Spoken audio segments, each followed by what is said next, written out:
नम्रता ने फ़ोन पर अपनी माँ से कहा, माँ मैं बहुत थक गई हूँ। घर संभालते संभालते यहाँ मेरी थकान किसी को नज़र नहीं आती। कुछ दिन आराम करना चाहती हूँ। सोच रही हूँ कुछ दिनों के लिए अपने मायके आ जाऊँ। आते हुए अपने बच्चों को भी साथ ले आऊँगी। वो वहीं से स्कूल चले जाएगा। आखिर एक ही शहर में ससुराल और मायका होने का कुछ तो फ़ायदा मिले। पार्वती जी ने दूसरी तरफ से कहा, हाँ बेटा जब तेरी इच्छा हो आ जाना। आखिर ये तेरा भी तो घर है। ठीक है माँ, तो मैं कल ही आ जाऊँगी। नम्रता खुश होकर बोली, हाँ बेटा कल आ जाओ, मैं तुम्हारा इंतज़ार करूँगी। अभी मैं फ़ोन रखती हूँ, मुझे मंदिर भी जाना है। पार्वती जी ने फ़ोन रख दिया और सीधे किचन में गई। किचन में खाना बना रही हूँ। बहू से बोली, अरे अनुपमा सुनो, कल तुम्हारी ननद आ रही है। आज बाजार जाकर फल सब्जी और मिठाइयाँ लेकर आना।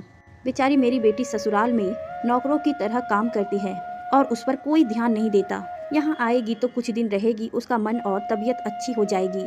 सास के मुंह से ऐसी बातें सुनकर अनुपमा का चेहरा उतर गया। वह मन ही मन सोचने लगी, काश आपको मेरी थकावट भी नजर आती। मैं भी दिन रात झाड़ू पोछा बर्तन खाना बनाना मार्केट जाना और हर वक्त काम करती हूँ, जिससे हमारे परिवार वाले को कोई दिक्कत ना हो। काश आप मुझ पर भी ध्यान दे पाती। आपकी बेटी तो जब मन आता तब यहाँ आ जाती है, लेकिन मैं साल में एक बार ही अपने माँ के पास जाती हूँ, तब भी आपको प्रॉब्लम होती है। मैं भी इंसान हूँ, मेरा भी मन है। मुझे भी लगता है अपने माँ के पास जाकर थोड़ा आराम करूँ, सुख दुख की दो चार बातें करूँ, अपना मन हल्का करूँ।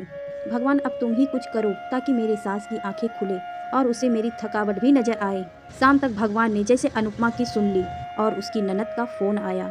ननद ने अपनी माँ से कहा कि उसकी सास ने उसे मायके आने के लिए मना कर दिया है, इसलिए वो इस बार नहीं आ सकती। पार्वती जी बोली, ऐसे कैसे मना कर दिया? पहले तो कभी वह तुम्हें आने के लिए नहीं रोकती थी, इस बार भला क्या हो गया? लाओ मेरी बात कराओ, उन्हें मैं समझाती हूँ। नम्रता ने फोन अपनी सास को दिया। पार्वती जी ने कहा, नमस्कार समधन जी, आपसे कुछ कहना था। समधन जी ने कहा, कहिए। दरअसल नम्रता कल त्योहार है, इसीलिए अपने मायके आना चाहती हैं। अगर आप उसे भेज दे तो अच्छा रहेगा। नम्रता की सास ने कहा, देखिए समधन जी, आपकी बेटी मायके जाकर रहे, इस बात के लिए हमने उसे कभी नहीं रोका है और इस बात से हमें कोई प्रॉब्लम है भी नहीं। कुछ दिन पहले मैं अपने रिश्तेदार के शादी में गई थी। वहाँ आपकी बहू अनुपमा की माताजी से मिलने का मौका मिला। उनसे गपशप करने के दौरान उनकी बातों से पता चला कि अनुपमा को साल में एक ही बार अपने मायके जाने को मिलता है और वह भी बहुत कम समय के लिए। मुझे लगता है आपको पहले अनुपमा को उसके मायके भेज देना चाहिए और वह जब मायके होकर आ जाएगी तो मैं नम्रता को आपके पास भेज दूंगी। एक बहुत ज़रूरी बात जो मुझे लगता है कि आपको समझ लेनी चाहिए, आपको अपनी बहू को भी बेटी की तरह या बेटी से भी ज़्यादा प्यार देनी चाहिए। उसे भी मायके जाने की इच्छा होती होगी। हो सकता है नम्रता के वहाँ आने से उसकी आवभगत करने के लिए आप उसे उसके मायके नहीं भेजती होंगी, या फिर वह आपसे कुछ कहने से अभी डरती हो।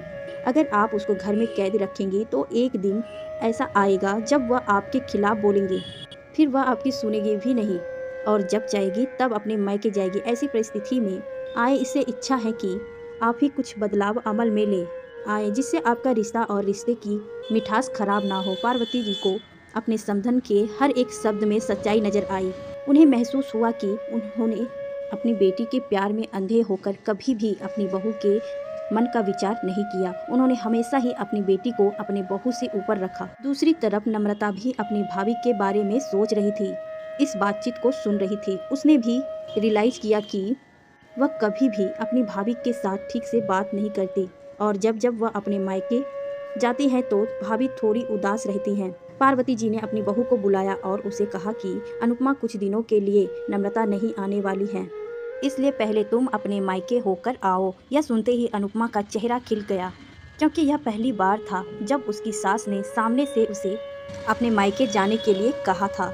अगले दिन अनुपमा अपने मायके गई और इस बार एक दो दिन के लिए नहीं, पूरे हफ्ते भर रहकर आई। अपने माँ बाप से, अपने रिश्तेदारों से मिलकर आई और जब वह लौट कर आई तो उसका चेहरा खिला हुआ था, उसकी आंखें चमक रही थी। अनुपमा के आने के बाद नम्रता भी अपने मायके आई और इस बार वह खुद सामने से अपनी भाभी से खुशी खुशी मिली और अच्छे से बात भी की। नम्रता ने अपनी माँ से बात करके उन्हें भी अच्छे से समझने में मदद की। वह कहीं न कहीं अनुपमा के साथ गलत व्यवहार कर रहे थे। दूसरी तरफ अनुपमा अपने ससुराल वाले के बदले रवैये से बहुत खुश थी। अब वह खुशी खुशी उसका ध्यान रखती और हर काम प्यार से करती। वह ध्यान रखती कोई भी ऐसी बात या काम ना करे जिससे घर में तनाव का माहौल पैदा हो। पार्वती जी अपनी बहू को खुद ही समय समय पर मायके भेज दिया करती। एक छोटे से बदलाव ने सास बहू और भाभी ननद के बीच की करवाहट को दूर कर दिया और रिश्तों को और भी सादा और मीठा और मजबूत कर दिया।